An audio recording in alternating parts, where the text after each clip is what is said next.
Pendengar, bencana ternyata tidak hanya berkutat pada alam saja. Ternyata ada yang namanya bencana sosial. Apa sih bencana sosial?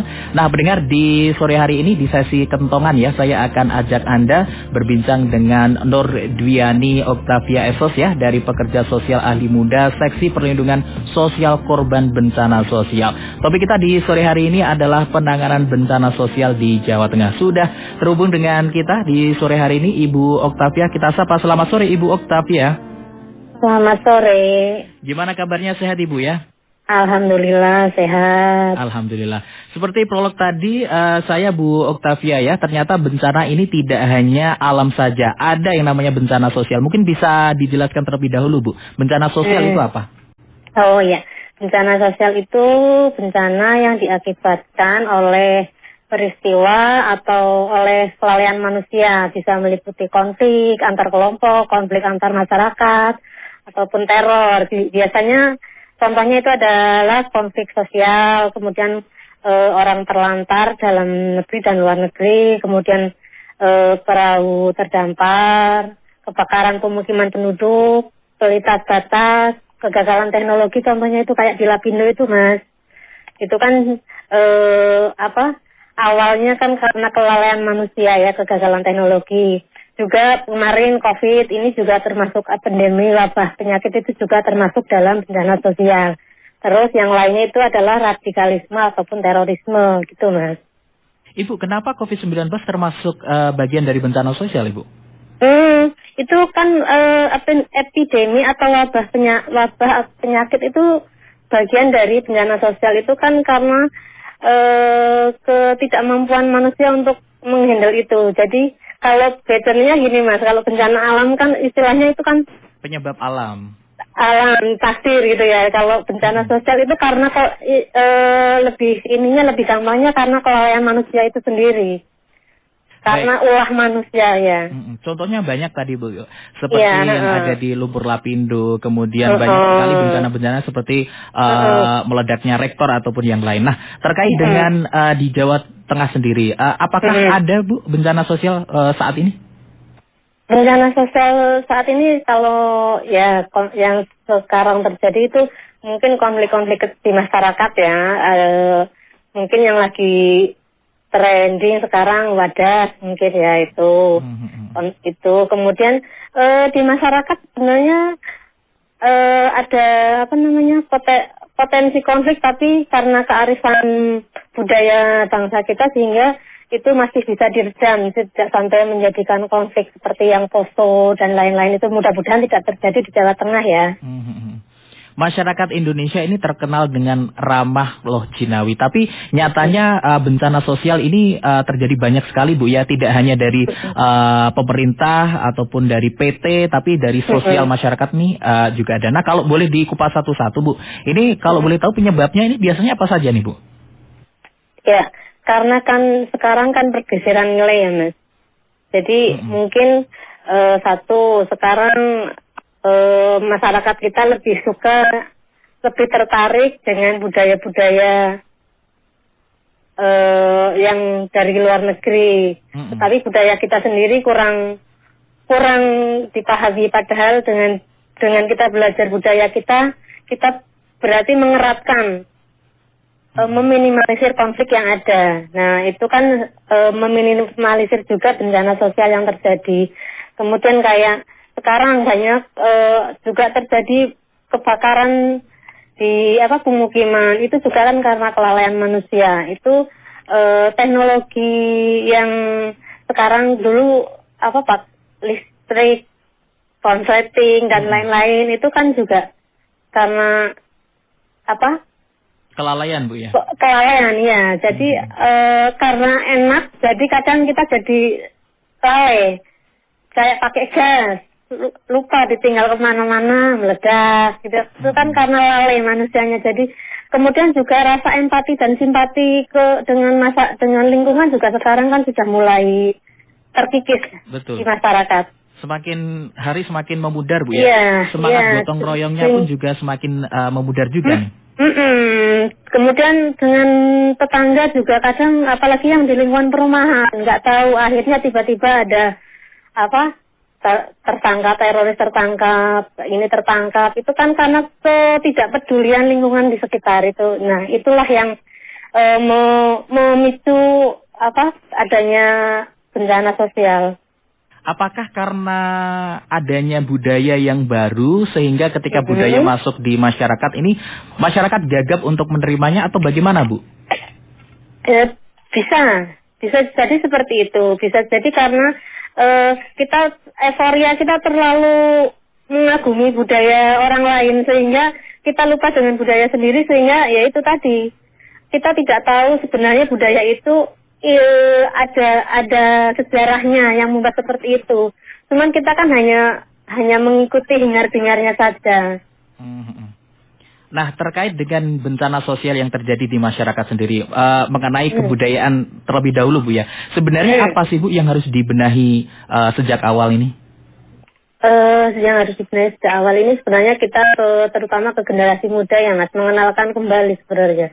Mengenalkan kembali budaya-budaya yang kita miliki. Ini juga sebenarnya bisa lintas sektor ya, maksudnya tidak hanya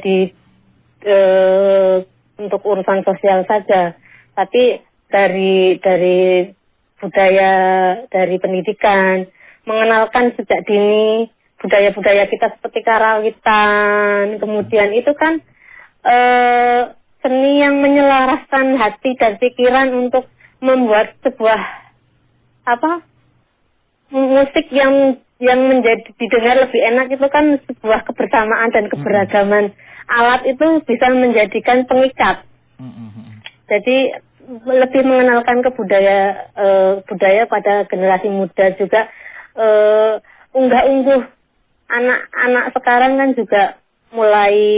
Karena memang di pendidikan juga kayaknya sudah kurikulumnya juga bergeser ya, Mas. Jadi mungkin itu juga bisa diperbaiki kembali. Baik. Nah, itu penanaman dari sisi kebudayaan masyarakat kita. Kemudian terkait dengan manusianya juga, Bu. Nah, ini seperti contoh yang Ibu sampaikan tadi, kasus yang lagi hits ini di Wadas.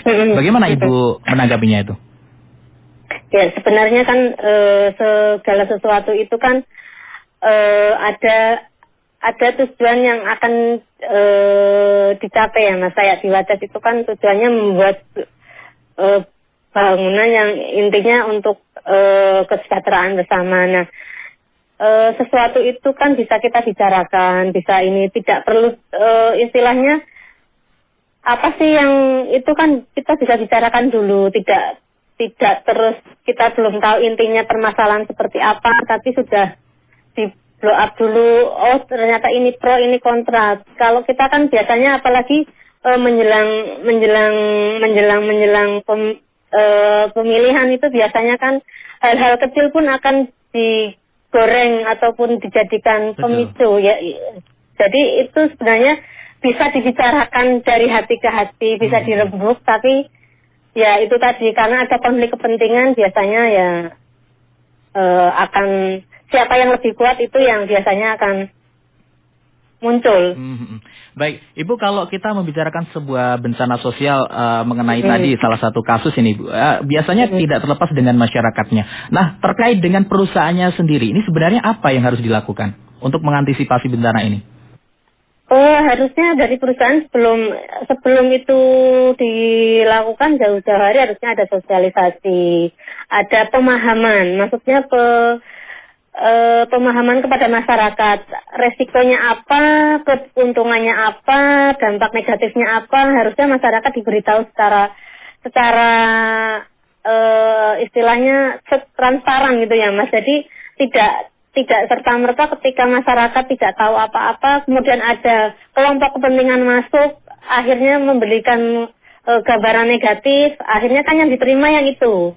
Tapi kan dampak positifnya karena belum tersosialisasi, maka masyarakat sudah antipati dulu, karena ada kepentingan yang masuk lebih dulu. Jadi mungkin ke depan program-program yang istilahnya untuk kemaslahatan bersama mungkin bisa lebih disampaikan dulu istilahnya negatif positifnya dari dampak yang akan ditimbulkan. Baik, jadi memang dari perusahaan ini harus wajib Bu ya, harus ada sosialisasi terlebih dahulu. Kemudian harus ada izin. Jangan lupa CSR-nya pun juga harus memenuhi kebutuhan dari masyarakat. Begitu Bu ya? Iya. Baik. Kalau dari masyarakat sendiri bagaimana itu Bu?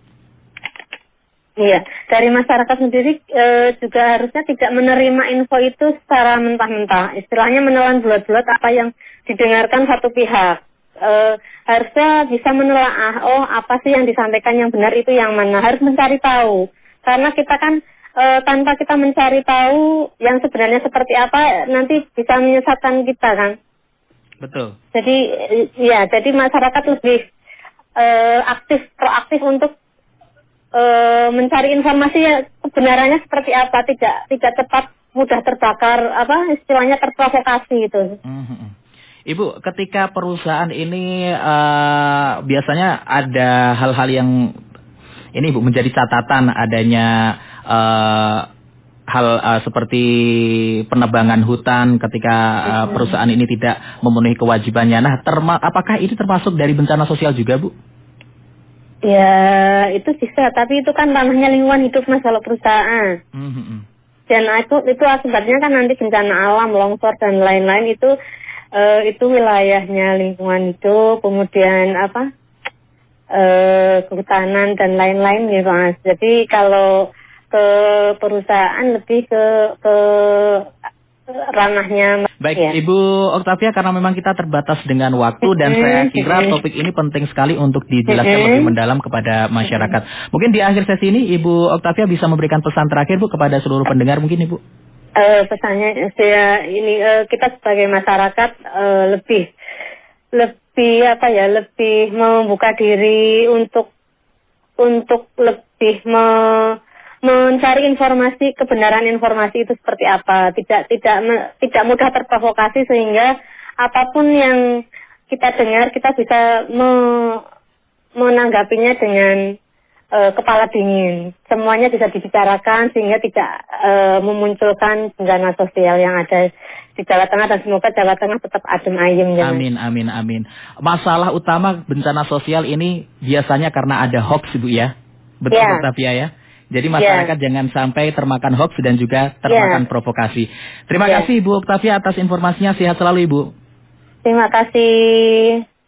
Mendengar itu tadi perbincangan saya dengan Ibu Nur Dwiani Oktavia Esos ya, dari Pekerja Sosial Ahli Muda Seksi Perlindungan Sosial Korban Bencana Sosial. Kita berbincang mengenai penanganan bencana sosial di Jawa Tengah.